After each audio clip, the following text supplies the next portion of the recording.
Hi hello नमस्कार. Organic balcony गार्डनमध्ये तुमच्या सगळ्यांचं मनापासून खूप खूप स्वागत आहे. आणि चॅनलवरती नवीन असाल तर प्लीज चॅनलला लाईक शेअर आणि सबस्क्राईब करा आणि सपोर्ट करा आणि व्हिडिओ पूर्णपणे बघा, म्हणजे या व्हिडिओमधली संपूर्ण माहिती तुम्हाला समजेल. आणि आज आपण या व्हिडिओमध्ये जी माहिती घेणार आहोत ती म्हणजे मोगऱ्याच्या झाडाविषयी आपण माहिती घेणार आहोत. जर तुमचं झाड फक्त वाढलेलं आहे पण त्याला अजून फ्लावरिंग झालेलं नाहीये, कारण मोगऱ्याच्या झाडाला मार्च पासून ते अगदी जून महिन्यापर्यंत फ्लावरिंगचा सीझन असतो. आणि अजूनही तुमच्या झाडाला फ्लावरिंग झालं नसेल तर हा व्हिडिओ तुम्ही नक्कीच बघा, म्हणजे तुमच्याही झाडाला फुलं येतील. जरी अजूनपर्यंत कधीही आली नसली तरी सुद्धा फुलं येणार. आणि त्यासाठी झाडावरती आपल्याला कोणती कामं करावी लागणार आहेत तर तेही मी या व्हिडिओमध्ये सांगणार आहे. कारण मी जूनमध्ये लावलेले फांदीला सुद्धा छान असं फ्लावरिंग झालेलं आहे. कोणती खतं घातली तर हेच या व्हिडिओमधून मी तुम्हाला सांगणार आहे. चला तर मग बघूयात आपण मोगऱ्याच्या झाडावरती कोणती कामं करायला पाहिजेत ते. हे कॅरी बॅग आहे, तर या कॅरी बॅगमध्ये मी एक मोगऱ्याची फांदी लावलेली आहे, त्यानंतर कुंदाची फांदी आणि गुलाबाची फांदी, तिन्ही फांद्या मी एकत्रच लावलेल्या आहेत. पण आता ती छोटी कॅरी बॅग होती म्हणून मी आता बघा त्याची मुळं सगळी खाली तळापर्यंत आलेली आहेत आणि त्यामुळे त्या झाडाला वाढण्यासाठी जागाच नाही आहे. आणि म्हणून मी आता त्याचं रिपोर्टिंग करणार आहे आणि त्याला ऑर्गॅनिक खत घालणार आहे.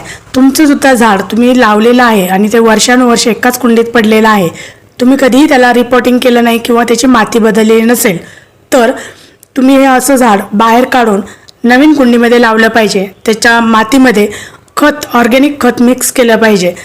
शेणखत असेल, गांडूळ खत असेल, ही खतं मिक्स करून पुन्हा ते रिपोर्टिंग केलं पाहिजे. ही झाली आपली पहिली स्टेप.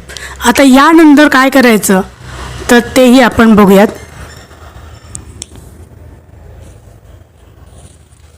हे मी गांडूळ आणि शेणखत असं मिक्स खत घालते या झाडाला.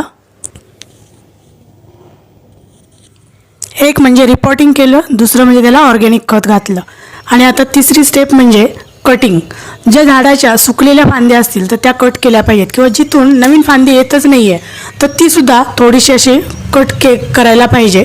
म्हणजेच नवीन फांद्या फुटून त्या नवीन फांद्यांना फुलं येतात, जुन्या फांद्यांना फुलं येत नाहीत. मोगऱ्या कोणत्याही फुलझाडाला नवीन फांदी फुटल्याशिवाय त्याला फुलं येत नाहीत. म्हणून कटिंग हे एक महत्त्वाचं काम आहे. जरी तुम्हाला ते इम्पॉर्टंट वाटत नसलं तरी सुद्धा कटिंग केल्याशिवाय फुलझाडांना फुलं येत नाहीत. सकाळी सकाळी पक्ष्यांचे आवाज किती मस्त येत आहेत ते बघा.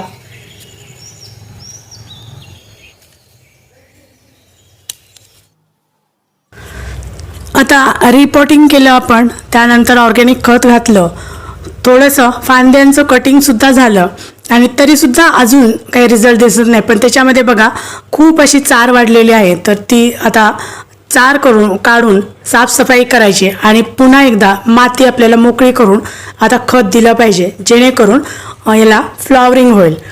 तर अशी सगळं काही गवत वगैरे आलेलं असेल तर ते सगळं काढून घ्यायचं आहे आणि छान अशी माती मोकळी करून घ्यायची आहे. रिपोर्टिंग केल्यानंतर 15 ते 20 दिवसानंतर आता मी हे माती मोकळी करते आणि आता खतसुद्धा देणार आहे.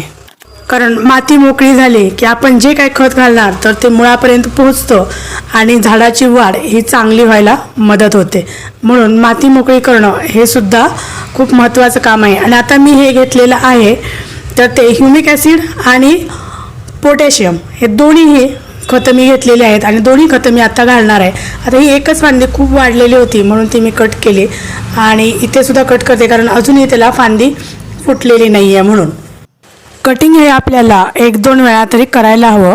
आणि खूप वाढलेले असतील फांद्या तर खूप असं करायचं नाही, पण वरवरचे असे शेंडे आपण कट करायचे. कट केलेली फांदी मी टाकत नाही तर मी तिथेच पुन्हा खोचून ठेवते. जर आली रुजून तर आली, उन्हाळा आहे पण तरीसुद्धा बघू. आता हे दोन्ही खतं मी पाण्यामध्ये मिक्स करून देणार आहे. फुलझाडं आणि फळझाडांना पोटॅशियम हे खूप महत्त्वाचं असतं आणि या दोन्ही खतांची लिंक मी डिस्क्रिप्शन बॉक्समध्ये देते, तर तुम्हाला हवी असेल तर तुम्ही तिथून खरेदी करू शकता. आणि यानंतर आपल्या झाडाला 100% फ्लावरिंग हे होणारच आहे. खत देऊन झाल्यानंतर त्याला पाणी भरपूर द्यायचं आहे. आणि मोगऱ्याच्या झाडाला किंवा कोणत्याही फुलझाडाला ऊन पाहिजे, ऊन किमान 4 ते 5 तासांचं ऊन पाहिजे. तर तुम्ही तुमची कुंडी उन्हात ठेवा.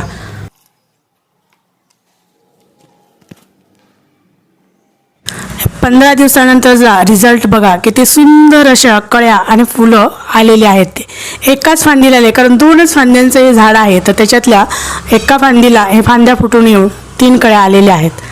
आणि हे फुलं बघा, डबल पेटलचा मोगरा आहे आणि तो गुलाबासारखा, अगदी गुलाबाच्या फुलासारखा मस्त असं त्याचं फूल येतं. कळीसुद्धा बघा केवढी मोठी आहे. ते फूल उमलल्याबरोबर मोगऱ्याचा सुगंध हा सगळीकडे पसरलेला आहे. खूपच मस्त.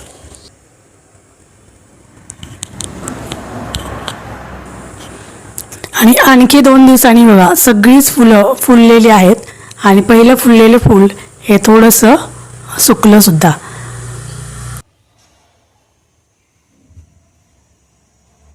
व्हिडिओ तुम्हाला कसा वाटला तर ते कमेंट बॉक्समध्ये अवश्य सांगा. Thank you so much.